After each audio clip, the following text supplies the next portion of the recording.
Dear student, अगर आपको math सिर्फ इस वजह से अच्छी नहीं लगती क्योंकि मैथ के अंदर जो अलजब्रा के कॉन्सेप्ट है उनकी आपको अच्छे तरीके से समझ नहीं आती, तो इस छोटी सी शॉर्ट वीडियो को अच्छे तरीके से समझ लें तो उम्मीद है कि जो अलजब्रा के छोटे छोटे कॉन्सेप्ट हैं वो अगर आपको समझ आ जाते हैं तो फिर उम्मीद है कि अलजब्रा के क्वेश्चन आपको बआसानी समझ आ जाएंगे। क्योंकि ज़्यादातर मैंने बच्चों से देखा है, क्योंकि मैं खुद भी टीचर हूँ, तो बच्चों को जब अलजब्रा के जो छोटे छोटे बेसिक कॉन्सेप्ट हैं, चाहे वो बड़ी क्लासेस में भी हैं, उनको अगर नहीं आ रहे होते, कांस्टेंट क्या है, वेरिएबल क्या है, लिटरल क्या है, अलजब्रिक एक्सप्रेशन क्या होते हैं, तो फिर उनको अलजब्रा के क्वेश्चन भी अच्छे तरीके से समझ नहीं आते। तो इस छोटी सी वीडियो में मैंने छोटे छोटे जो कॉन्सेप्ट हैं वो आपको समझाने की कोशिश करूँगा। तो अलजब्रिक एक्सप्रेशन हमारा मेन टॉपिक है, लेकिन अलजब्रिक एक्सप्रेशन की डेफिनेशन को समझने से पहले हम सबसे पहले रिकॉल करते हैं constant, variable, literal and algebraic expression को। सबसे पहले हम कांस्टेंट को देखते हैं कि कांस्टेंट क्या होते हैं। A symbol that has a fixed numerical value is called a constant. Fixed numerical value, कोई भी सिंबल जिसकी न्यूमेरिकल वैल्यू फिक्स हो, जो कि ना चेंज ना हो सकती हो, उसको हम कांस्टेंट कहते हैं। फॉर एग्जांपल एक अलजब्रिक एक्सप्रेशन है 5x + 7, 5x + 7। तो यहाँ पे are constant where 7 is a constant term, 5 and 7 are constant. यहाँ पे 5 और 7 दो नंबर आपको कांस्टेंट नज़र आ रहे हैं, लेकिन इसमें 7 जो है वो कांस्टेंट टर्म है। क्यों कांस्टेंट टर्म है? 7 की वैल्यू यहाँ पे चेंज नहीं हो सकती, जो मर्जी कर लें।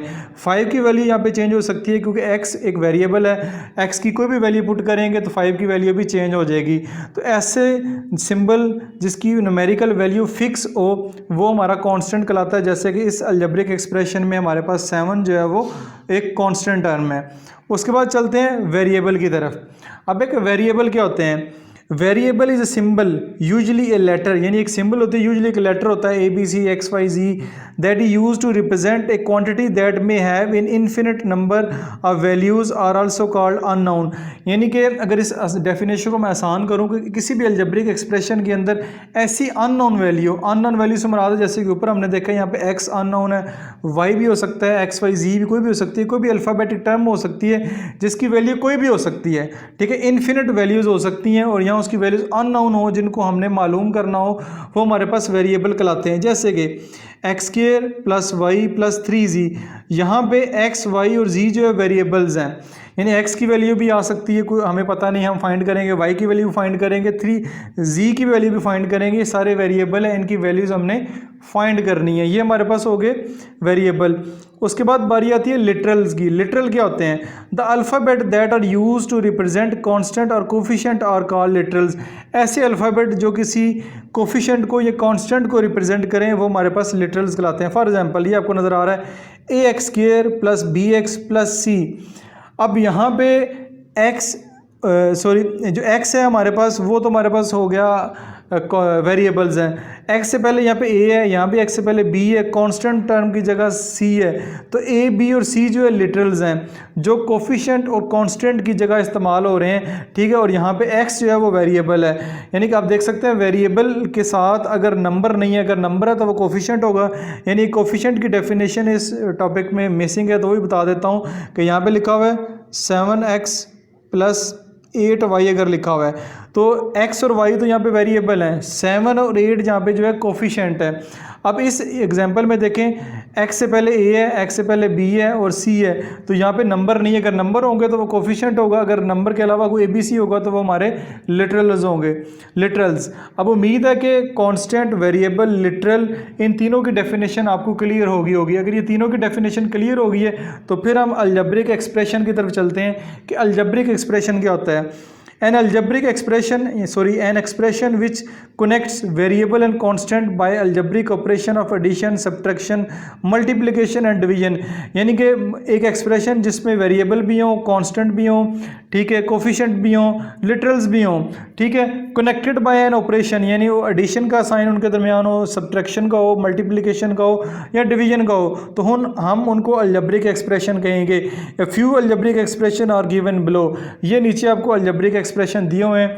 14, यहाँ पे देख सकते हैं वेरिएबल भी हैं, क्या कहते हैं कोफिशिएंट भी है, प्लस का साइन है, प्लस माइनस का साइन है, यहाँ पे प्लस का साइन है, डिवीजन का साइन भी है, प्लस माइनस का साइन भी है, कोफिशिएंट भी इसके अंदर है, कांस्टेंट भी इसके अंदर है, उसके बाद लिटरल्स भी इसके अंदर हैं। ठीक है, तो ये सारे आपके जो है मिलके जो है अलजेब्रिक एक्सप्रेशन बनेगा। अलजेब्रिक एक्सप्रेशन में एक टर्म भी हो सकती हैं, दो भी हो सकती हैं और तीन भी टर्म्स हो सकती हैं।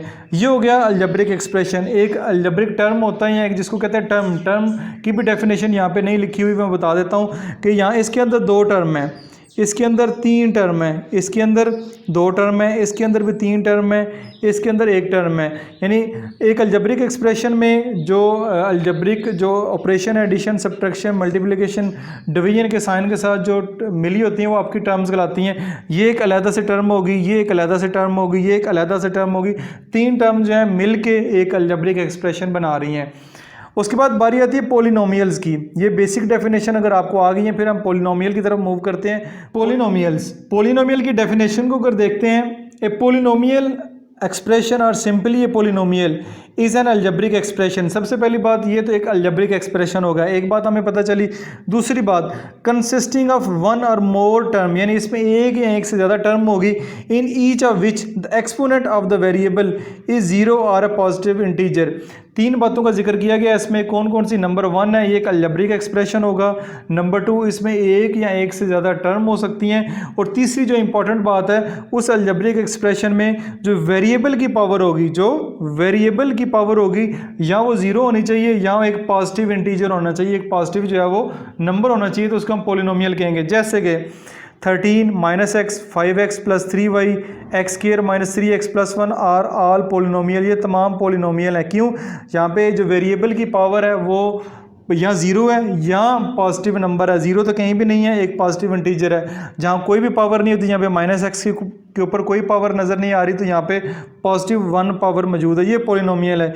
ये जो नीचे दिए हुए हैं ये पोलिनोमियल नहीं है। ये पोलिनोमियल क्यों नहीं है? ये देखें, x की पावर -2, ये 1/y, इसके ऊपर भी y है तो 1/y है। अगर मैं इसको इधर ही सॉल्व कर लेता हूँ, इसके ऊपर यहाँ पे पॉजिटिव पावर 1 है, तो जब ये ऊपर जाएगी तो y की पावर -1 हो जाएगी।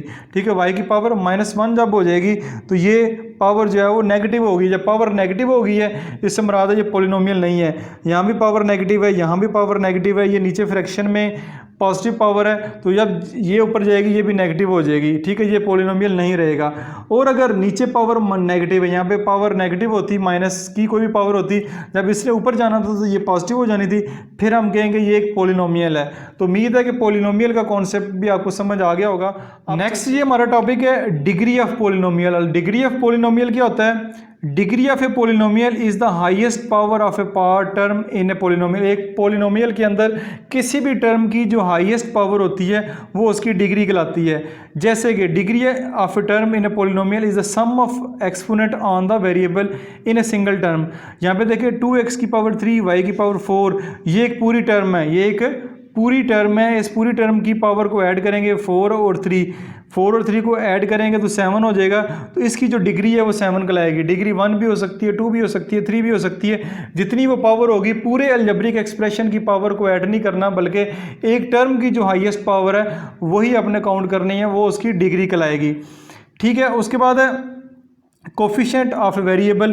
किसी भी वेरिएबल का कोफिशिएंट क्या होता है ये मैं पहले बता चुका हूँ, एक दफ़ा फिर बता देता हूँ। In a term the number multiplied by the variable is called the coefficient of variable as well as constant. ठीक है, ये यहाँ पे किसी भी यानी 4x + 6y है, तो यहाँ पे जो वेरिएबल के साथ जो टर्म मल्टीप्लाई हो रही है वो इसका कोफिशिएंट कहलाएगी। यानी यहाँ पे 4 और y इसका कोफिशिएंट है। यानी x से पहले अगर कोई नंबर हो, यानी वेरिएबल से पहले अगर कोई नंबर है तो वो उसका कोफिशिएंट कहलाएगा। यहाँ पे 4 और 6 यहाँ पे ये कोफिशिएंट है, और यहाँ पे x और y जो है इसके वेरिएबल है। ये मैं ऑलरेडी भी आपको बता चुका हूँ। तो ये कुछ बेसिक्स चीज़ें थी अलजबरा से रिलेटेड। अगर आपने ये अच्छे तरीके से समझ आ गई हैं, कांस्टेंट क्या है, वेरिएबल क्या है, लिटरल क्या है, अलजेब्रिक एक्सप्रेशन क्या है, टर्म क्या है, पोलिनोमियल क्या है, डिग्री ऑफ पोलिनोमियल क्या होती है, तो फिर उम्मीद है कि बाकी जो अलजबरा से रिलेटेड चीज़ें हैं वो बेहतर तरीके से आपको समझ आना शुरू हो जाएंगी। वीडियो अगर अच्छी लगी है लाइक करके, कॉमेंट करके ज़रूर बताइएगा। अपना ख्याल रखिएगा। खुदा हाफिज़।